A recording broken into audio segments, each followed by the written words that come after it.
నమస్కారం SN Telugu news టీవీకి స్వాగతం. నా పేరు హిమాన్షి. ఇక వార్తల్లోకి వెళ్తే, వైన్ షాప్ లో దొంగలు పడి రూ. 1,70,000 ఎత్తుకెళ్లిన సంఘటన పెద్దపల్లి జిల్లాలో చోటు చేసుకుంది. పెద్దపల్లి జిల్లా ఓదెల మండల కేంద్రంలోని మల్లికార్జున వైన్ షాపులో రాత్రి ఓ దొంగ వైన్ షాప్ వెనుక వైపున ఉన్న తలుపులు పగలగొట్టి వైన్ షాపులోకి ప్రవేశించి కౌంటర్లో ఉన్న రూ. 1,70,000 నగదును దొంగ ఎత్తుకెళ్లినట్టు వైన్ షాప్ యజమాని తెలిపారు. ఈ తతంగమంతా అక్కడ ఉన్న సీసీ కెమెరాలలో రికార్డు అయింది. ఉదయాన్నే 10 గంటలకు యజమాని షాపు ఓపెన్ చేసేసరికి వస్తువులన్నీ చిందరవందరగా ఉండడంతో చోరీ జరిగిందని గమనించిన యజమాని పోలీసులకు ఫిర్యాదు చేయగా వెంటనే పోలీసులు సంఘటన స్థలాన్ని, సీసీటీవీ ఫుటేజ్ను పరిశీలించి యజమాని ఫిర్యాదు మేరకు కేసు నమోదు చేసుకొని దర్యాప్తు చేస్తున్నట్లు తెలిపారు. సంఘటన స్థలాన్ని పెద్దపల్లి ఏసీపీ కృష్ణ పరిశీలించి త్వరలోనే దొంగను పట్టుకుంటామని తెలిపారు.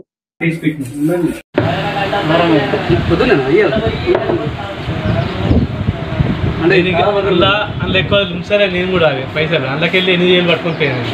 అంటే 200 నోట్లు 100 నోట్లు మా ఇంట్లో అవసరం ఉన్నాయని ఆ 100 పట్టుకోవాలి.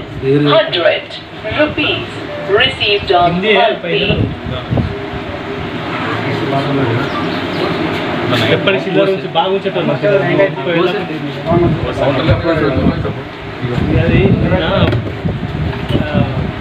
ట్రాన్స్ఫర్ పెట్టింది మా బాబు టీషర్ట్ చదివి పట్టుకోదాం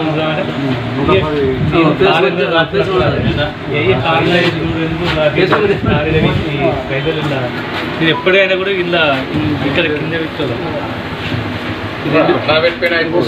అవి ఉన్నాయి పెట్టినవి ఉన్నాయి. లెక్క ₹1,00,000 ఆ పైసలు తీసి అక్కడ పెట్టండి కదా. ఇవి ఉన్నాయి గిల్ల రబ్బర్ క్యాష్ రబ్బర్ ఆ రబ్బర్ కింద ఇప్పుడు ఆ సంచి చూపుతుంది.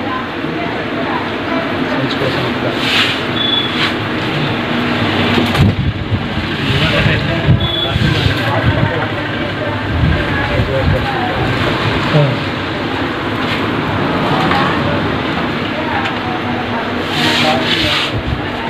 సంచి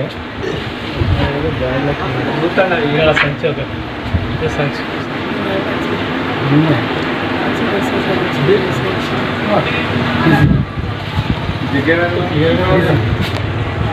అక్కడ ఇంకా పోయి మాది ఓదెల మల్లికార్జున వైన్స్. నేను ఒక పార్ట్నర్ను. మేము కౌంటర్ నుండి రోజు 10 గంటలకు తిరిగి బంద్ చేసుకొని క్లోజ్ చేసుకొని 10 గంటలకు ఇంటికి రోజు వెళ్ళడం జరుగుతుంది. రోజు ఇంటికి గుంచవేయడం జరిగింది. నిన్న నైట్ 10 గంటల వరకు ఏదో ఒక ఫంక్షన్ ఉండడం వలన క్యాష్ పట్టుకోలేక క్యాష్ అందులో పెట్టడం జరిగింది. వెనుక నుండి గుర్తు తెలియని వ్యక్తి వచ్చి డోరు పగలగొట్టి వెనుక నుండి వచ్చి క్యాష్ ఎత్తుకపోవడం జరిగింది.